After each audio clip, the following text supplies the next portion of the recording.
ഇന്ന് സെപ്റ്റംബർ 18 ലോക മുള ദിനം. മുള മണ്ണിന്റെ സുരക്ഷാ കവചമാണ്. കാലാവസ്ഥാ വ്യതിയാനത്തെ ഫലപ്രദമായി നേരിടുന്നതിൽ മുളകൾ കേരളത്തിന് മുതൽക്കൂട്ടാകും. കുഴിക്കാട്ടുശ്ശേരി ഗ്രാമികയിൽ മുളദിനം ആഘോഷിച്ചു. Gramika president P K. കിട്ടൻ അധ്യക്ഷത വഹിച്ചു.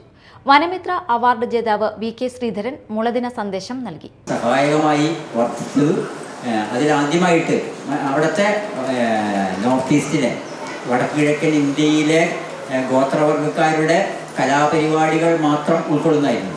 പക്ഷേ ഞാനും ഉണ്ണികൃഷ്ണൻ പാക്കലാരും കൂടിയാണ് ആദ്യമായിട്ട് 2010 നാഗാലാൻഡിലെ കൊഹിമയിൽ പോയിട്ട് ഈ ബാംബൂസിൻ പണി അവതരിപ്പിച്ചത്.